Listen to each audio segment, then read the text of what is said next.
की सत्यता को नहीं जाना और न ही इसे अपने जीवन में चरितार्थ किया है। तभी तो कुछ दुर्बुद्धि मनुष्य भारत माता को गाली देकर हमारे भाई को आराम से मारकर चले जाते हैं और हम यूं हाथ पे हाथ धरे बैठे रहते हैं। आज हमारे भाई कन्हैया लाल की चिता की आग भी ठंडी नहीं हुई होगी और वो धिक्कार रही होगी हमें कि तुम देश धर्म पर मिल मिटने वाले देश में पैदा होने वालों, सत्य और अहिंसा को पाठ पढ़ाने वालों, जहाँ वीरता का नाम सुनते ही हृदय में ज्वालामुखी फट जाते थे। आज उस देश में क्या हो रहा है? आज दुर्बुद्धि मनुष्य हमारे बीच में से लोगों को मारकर आराम से निकल जाते हैं और हम कुछ नहीं कर पाते। अब कुछ समय पहले की बात है, हमारे धर्म की एक औरत ने किसी और धर्म के प्रति ऐसे कहा और उसको उस पद से निलंबित कर दिया गया। लेकिन कुछ सालों पहले एएमआई के विधायक अकबरुद्दीन ओवैसी ने भरी सभा में ये कहा था कि मैं क्या राम, क्या दुर्गा, क्या कृष्ण, क्या लक्ष्मी, मैं इस मुबारक महफिल में हिंदू देवी देवताओं का नाम लेकर मनुष्यत नहीं फैलाना चाहता। लेकिन क्या तब किसी भी हिंदू भाई ने हाथ उठाया था? क्या किसी भी हिंदू भाई ने उंगली उठाई थी? तब कहाँ थे सरतन से जुदा वाले कि लोग हमारे हिंदू भाई बहनों का अपमान कर रहे हैं, हम उनका सरतन से जुदा कर देंगे?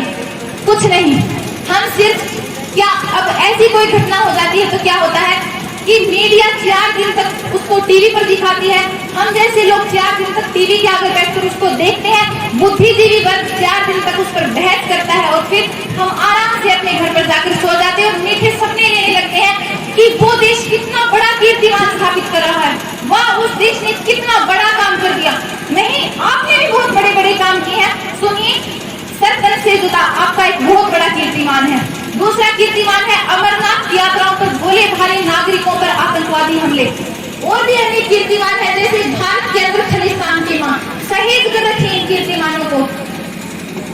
हमें हमारे हिंदू होने का गर्व होना चाहिए, सनातन धर्मी होने का गर्व होना चाहिए।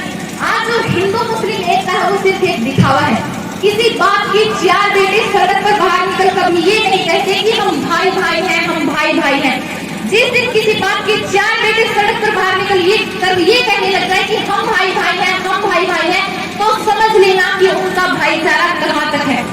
धर्म के नाम पर लोग दंगे फैलाते हैं और मासूमों की जान लेते हैं। और वो कौन लोग होते हैं जो धर्म के मन को नहीं जानते? क्योंकि मैंने गीता और कुरान को कभी लड़ते नहीं देखा और जिनको इनके लिए लड़ते देखा है उनको कभी पढ़ते नहीं देखा और उनको कभी पढ़ते नहीं देखा। जैसे हम हमारे तिरंगे का सम्मान करते हैं वैसे ही हमारे भगवा ध्वज का भी हमें सम्मान करना चाहिए। हमें अभिमान होना चाहिए हमारे भगवा ध्वज का। तिरंगे के लिए जैसे हम मर मिटने को तैयार हो जाते हैं वैसे हमें हमारे भगवा ध्वज के लिए भी करना चाहिए।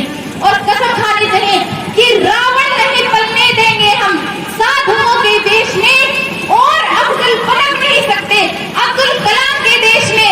फौलादी हिंदुस्तान है ये, दुर्योधन की जंग नहीं और भगत सिंह की धरती पर खालिस्तान की मांग नहीं और भगत सिंह की धरती पर खालिस्तान की मांग नहीं। रण विजय के बाद भी रण के अस्त्र नहीं हम छोड़ेंगे, कलिंग जीत के बाद अशोक अस्त्र नहीं हम छोड़ेंगे। इतिहासों में जो हो चुके फिर वो पाप नहीं होंगे। 17 बार मोहम्मद गौरी हरगिज माफ नहीं होंगे। 57 की जीत की टोली झांसी रोकी जाएगी, अब की बार भगत सिंह की फांसी रोकी जाएगी। हिंदू मुस्लिम सिख ईसाई के शीश नहीं कटने देंगे, हिंदू मुस्लिम सिख ईसाई के शीश नहीं कटने देंगे। कसम तिरंगे की हमको फिर देश नहीं बटने देंगे।